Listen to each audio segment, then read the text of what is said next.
يا راغبا في كل علم نافع ينمو العلم ويتقدم بتقنياته ومجالاته، ومعه نطور أدواتنا في تقديم العلم الشرعي. أكاديمية زاد أكاديمية ينبوعها صاف ليروي غلة الظمآن، ومكارم الأخلاق ندرسها معا، أدب وتربية على الإحسان. بشرى لنا زاد أكاديمية للعلم كالأزهار في البستان.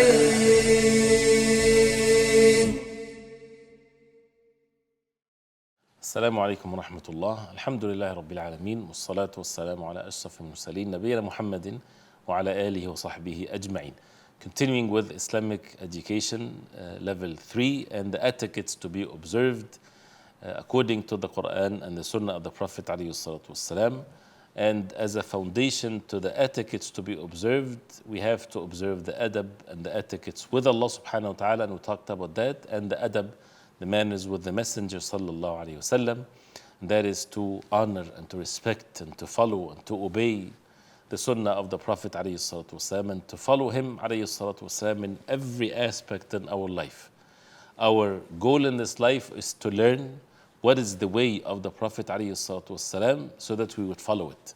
Allah subhanahu wa ta'ala is the one to be worshipped, and the Prophet alayhi salatu wasallam is the one to be followed, because Allah subhanahu wa ta'ala sent him for him to be followed, following the way that Allah subhanahu wa ta'ala commanded him. Allah subhanahu wa ta'ala ordered us to respect and to have the best etiquettes with the Prophet alayhi salatu wasalam. لِتُؤْمِنُوا بِاللَّهِ وَرَسُولِهِ وَتُعَزِّرُوهُ وَتُوَقِّرُوهُ. So to honor the Prophet alayhi salatu wasalam, to respect him and to obey him. مَن يُطِعِ الرَّسُولَ فَقَدْ أَطَاعَ اللَّهِ.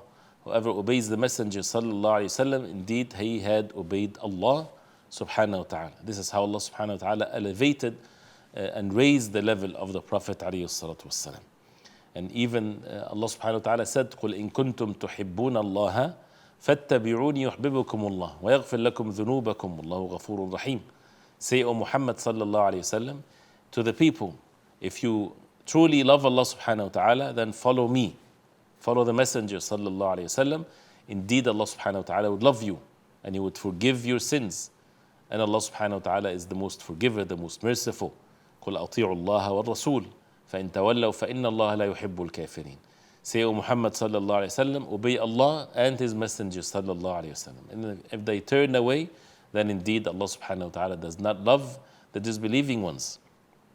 So praising the Prophet alayhi salatu wasalam in the way that we are commanded to do, respecting him. This is establishing the entire deen. The entire deen of Islam is about following the Prophet alayhi salatu wasalam, and that following requires for a person to respect and to follow, not to initiate, not to innovate in the religion, not to disobey the Prophet alayhi salatu wasalam, or to deny something, wal'iyadhu billah, or to interpret things the way that it fulfills your own desire, following the desires, not following the sunnah, the way of the Prophet alayhi salatu wasalam. And therefore there are so many different ways to show this adab and this manners and etiquettes with the Prophet alayhi salatu wasalam. One of which is the love to the Prophet alayhi salatu wasalam. This love of the Messenger sallallahu alayhi wasallam that you are commanded to have more than you love your own self, more than you love your parents, your children, everything on the face of earth. To love the Prophet alayhi salatu wasalam, and even oneself.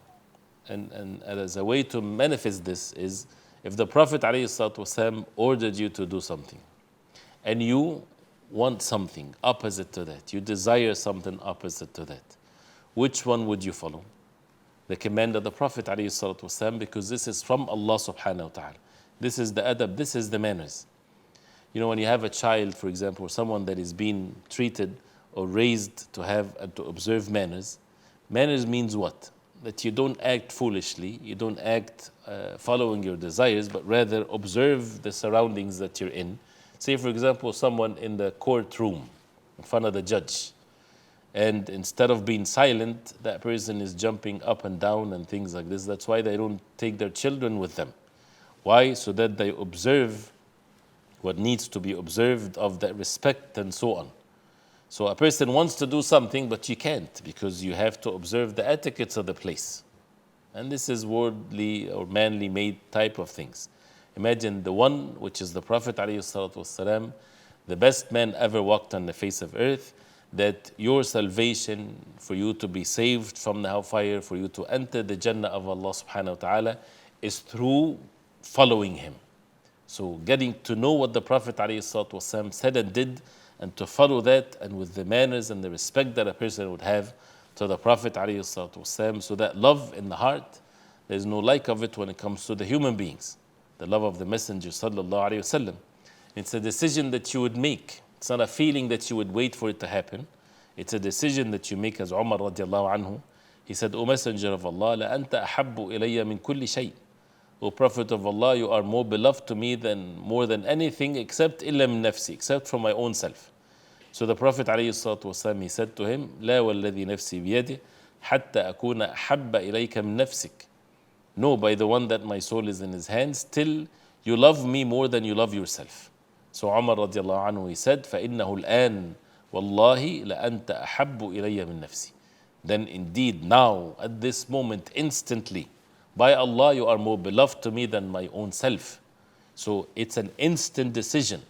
If someone embraced Islam today, and he understood the meaning of the kalima, Ashhadu an la ilaha illallah, Ashhadu anna Muhammadan Rasulullah, it's a decision that he makes that the most beloved human beings to that new Muslim is Rasulullah sallallahu alayhi wasallam. Because now he's commanded to follow the Messenger of Allah, to show him how to worship Allah and how to attain the highest level of goodness and how to save oneself from the hellfire wal-'iyadhu billah. So as a result of that, the Prophet ﷺ, he said, Al-ana ya Umar, to exalt the sunnah of the Prophet ﷺ. We're talking here about when you see the essence of the word etiquettes. Sometimes people, they treat the matters of the religion as just physical actions. Do this, do not do that, like things like this, which is, of course, this is how the religion is. But to observe these etiquettes with the perfect love, with the perfect submission, when a person exalts the sunnah, not to say it's a sunnah that means you can avoid, but rather to exalt it, and the way the Prophet ﷺ, to love that. Even if it's something that might be challenging for you, you're not used to it, just seek help from Allah subhanahu wa ta'ala and exert yourself. Eventually, it becomes your norm to follow the way the Prophet ﷺ in whatever he commanded us to be upon, and that's what we need to exalt and follow. Because the following without exalting, you would fail in following. You know, if someone is told, for example, something that is against their desire, get up for the salah, sit and make dhikr, stay away from what Allah subhanahu wa ta'ala forbade. Someone loved to wear gold, for example, as a man. This is something that the Prophet ﷺ forbade for you to do. If you exalt the sunnah, you would remove it immediately, like the Sahabi did when the Prophet ﷺ took a golden ring from his hand and he threw it on the ground.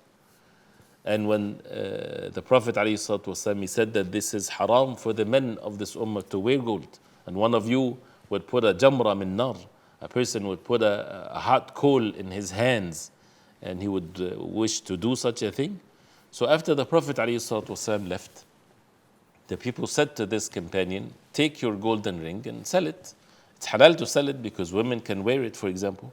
He said, it is not for me to pick up something from the ground that the Prophet ﷺ put there. This is what? This is ta'zeem. This is exalting the commands of the Prophet ﷺ. This is the love they had in their hearts and their submission. And it's not just about halal and haram. This is how what was present in their hearts that would lead the person to be at ease in following the sunnah of the Prophet ﷺ in every matter, major and small. If he says, grow your beard, you grow your beard. If he says, do this, you do that. It doesn't matter what the command of the Prophet ﷺ, it is sufficient for you to know that this is his way.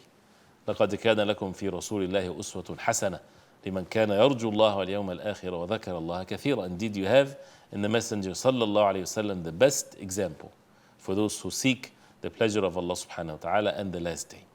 More inshallah ta'ala with these etiquettes to be observed with the Prophet عليه الصلاة والسلام, towards the Prophet عليه الصلاة والسلام. We'll do that inshallah ta'ala next time.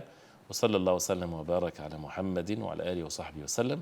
والسلام عليكم ورحمة الله وبركاته. يا راغبا في كل علم نافع ينمو العلم ويتقدم بتقنياته ومجالاته، ومعه نطور أدواتنا في تقديم العلم الشرعي.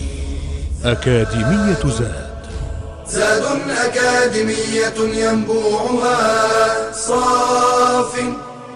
صاف ليروي غلة الظمآن، ومكارم الأخلاق ندرسها معا، أدب وتربية على الإحسان. بشرى لنا زاد أكاديمية للعلم كالأزهار في البستان.